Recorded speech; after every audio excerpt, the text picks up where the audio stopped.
So hello everyone, कैसे हैं आप लोग। आशा करता हूँ आप सभी बढ़िया होंगे, स्वस्थ होंगे और अपने अपने लाइफ में अच्छा कर रहे होंगे।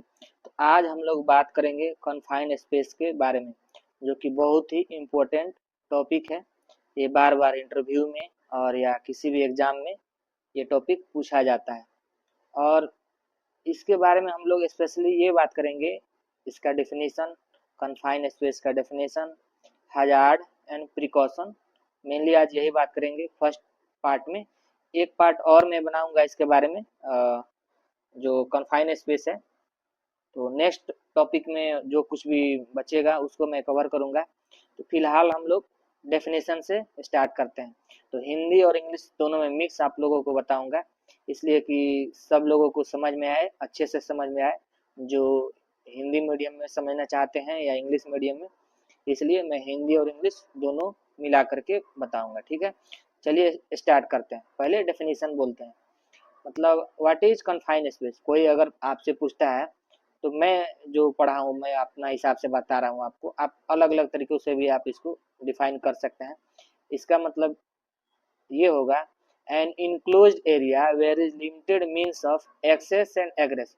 मतलब वह एरिया, वह जगह जहाँ पे आने और जाने का बहुत ही कम रास्ता हो, संकरा रास्ता हो, जिसमें आने और जाने में बहुत ही कठिनाई हो। मैं अपने से इसको मॉडिफाई करके बता रहा हूँ आपको समझाने के लिए, ठीक ना। इनक्लोज्ड एरिया यानी चारों तरफ से बंद area, and enclosed area where is limited means of access and egress. समझ रहे हैं ना, उसको बोलते हैं कन्फाइंड स्पेस। फिर एक बार समझ लीजिए, an enclosed area where is limited means of access and egress. यानी इनक्लोज्ड एरिया समझ लीजिए वेसल, उसमें आने और जाने का रास्ता संकरा हो, पतला हो, उसको बोलेंगे कन्फाइंड स्पेस, ठीक है। कन्फाइंड स्पेस का एग्जांपल देख लेते हैं। क्या होगा, वेसल हो गया। नेक्स्ट क्या होगा, पिट हो गया, जो कंसीडर किया जाता है 1.2 मीटर से ज़्यादा अगर गहरा होता है, लंबाई और चौड़ाई कम होता है, उसको तो कन्फाइंड स्पेस में उसको हम लोग कंसीडर करेंगे, ठीक है। वेसल हो गया, अदर डक्ट हो गया, पाइप हो गया, बड़ा मतलब पाइप, छोटा पाइप मत समझ लीजिएगा, ठीक ना।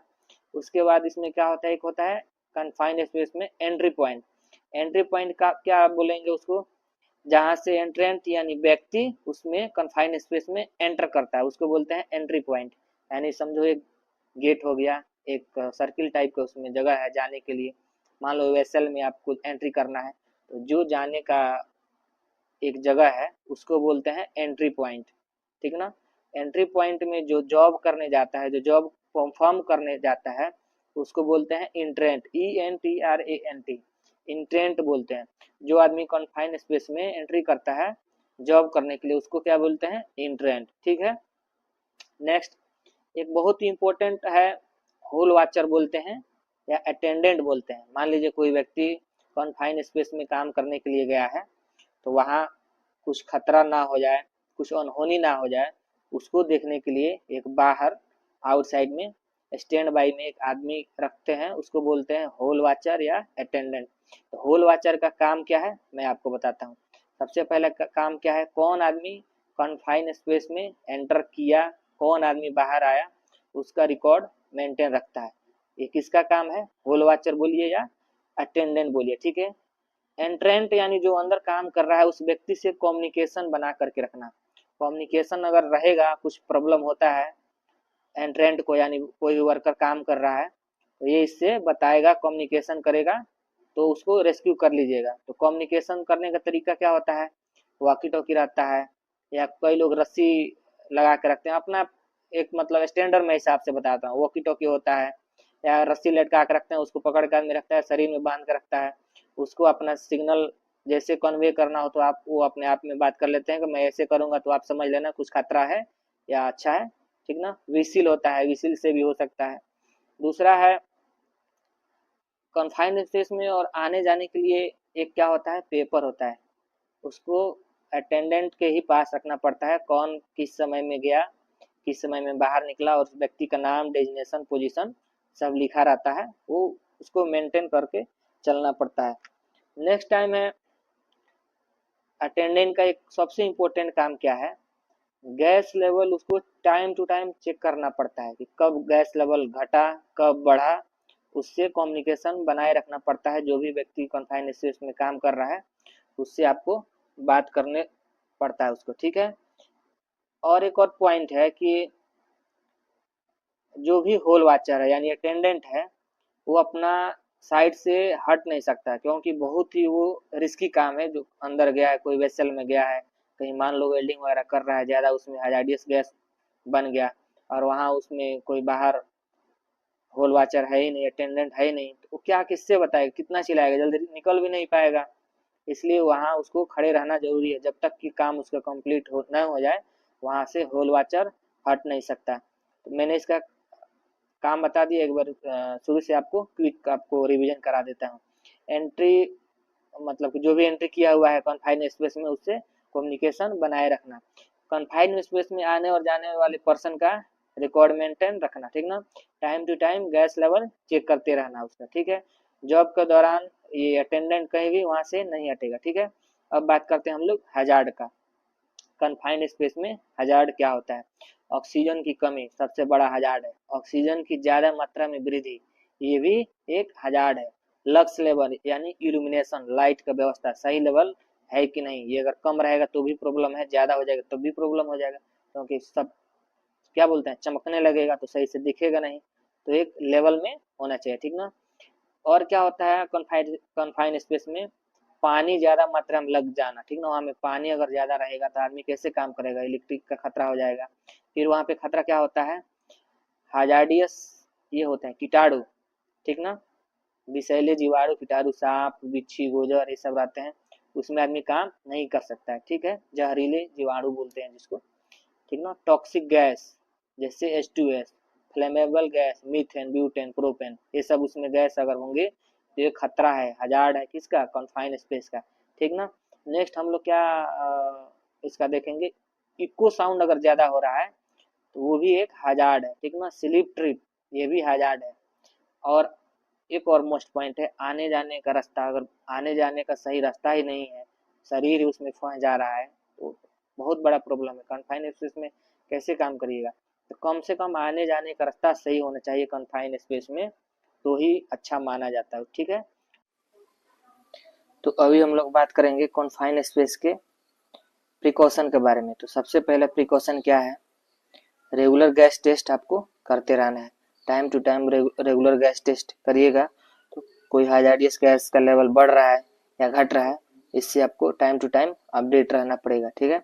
सेकंड है आपका 24 वोल्ट का टॉर्च होना चाहिए, क्योंकि इससे ज़्यादा खतरा नहीं होता है, ये FLP होता है यानी फ्लेम प्रूफ होता है, इससे ज़्यादा खतरा होने का चांसेस कम रहता है, ठीक है।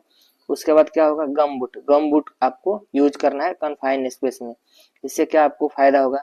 कीड़े मकोड़े होंगे, कुछ जहरीले अगर कीड़े मकोड़े होते हैं, कुछ पैर वगैरह काटते हैं तो उसको नहीं काट पाएंगे। अगर थोड़ा बहुत पानी भी लगा है तो आप गम बूट के सहारे आप उसमें काम कर सकते हैं, ठीक ना। अगर ज़्यादा पानी लगा है कन्फाइंड स्पेस में तो मोटर सिस्टम होगा, मोटर सिस्टम से आप उसको पानी को बाहर निकाल सकते हैं, ठीक है। नेक्स्ट है आपका साउंड एब्जॉर्बेंट, यानी अगर इको ज़्यादा हो रहा है कन्फाइंड स्पेस के अंदर में, आपको साउंड एब्जॉर्बेंट लगाना पड़ेगा। कुछ पैड होते हैं साउंड को एब्जॉर्ब करने वाले, आप उसको लगा सकते हैं, ठीक है। नेक्स्ट है आपका आने जाने का रास्ता सही होना चाहिए। कन्फाइंड स्पेस में अगर आप एंट्री कर रहे हैं, उसमें काम करने जा रहे हैं, तो आपको आने जाने का रास्ता सही होना चाहिए आपका। उसके बाद नेक्स्ट क्या होगा? प्रिकॉशन के तौर पे वेंटिलेशन सही होना चाहिए। अगर वेंटिलेशन नहीं है, अगर ऑक्सीजन लेवल कमी हो रही है तो वहाँ पे आपको स्कावा यूज करना पड़ेगा एज ए प्रिकॉशन, ठीक है। उसके बाद क्या है? इन सबसे ऊपर एक मस्ट पॉइंट है रिस्क असेसमेंट। कन्फाइंड स्पेस का काम शुरू करने से पहले सबसे पहले आपको क्या करना है? रिस्क असेसमेंट कर लेना है। ये आपके लिए एक सबसे बड़ा प्रिकॉशन साबित होगा, ठीक है। उसके बाद है पीपीज, आपको प्रॉपर पीपीज वेंटिलेशन, मतलब कि कन्फाइंड स्पेस में आप जा रहे हैं तो जो भी आपका प्रॉपर पीपीज है उसको पहन लेना है, ठीक है। नेक्स्ट प्रिकॉशन आपका होगा अटेंडेंट यानी होल वॉचर। होल वॉचर आपका होना ही चाहिए वहाँ पे, अदरवाइज वो काम कन्फाइंड स्पेस में करना सेफ नहीं है।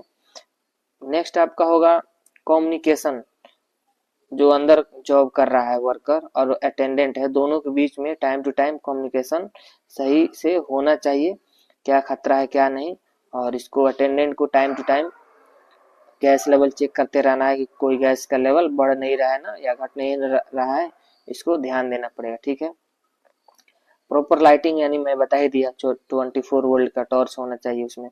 नेक्स्ट है आपका सबसे इम्पोर्टेंट रेस्क्यू प्लान। आपके पास रेस्क्यू प्लान होना चाहिए। कन्फाइंड स्पेस में जानते हैं आने जाने का रास्ता एकदम पतला होता है, एक ही आदमी मुश्किल से कई बार जाते हैं और आ पाते हैं, तो रेस्क्यू प्लान आपको जरूरी वहाँ पे रखना पड़ता है, क्योंकि आदमी अगर कहीं बेहोश हो गया, कुछ खतरा हो गया, कुछ इमरजेंसी हो गया उसके साथ, तो उसको रेस्क्यू कैसे कीजिएगा, तो इसलिए आपके पास रेस्क्यू प्लान होना चाहिए। ठीक है, एक और मोस्ट इम्पोर्टेंट पॉइंट है कि ऑक्सीजन लेवल कॉन्फाइंड स्पेस में कितना होना चाहिए। तो आपका मैं बता दूं 19.5 से 23.5 तक कन्फाइंड स्पेस में ऑक्सीजन लेवल होना चाहिए। ये एक सेफ रेशियो माना जाता है। ठीक है, आशा करता हूँ आप सभी को वीडियो अच्छा लगा होगा। अच्छा लगा हो तो लाइक कीजिए, कमेंट कीजिए और ज़्यादा से ज़्यादा सब्सक्राइब कीजिए। Thank you.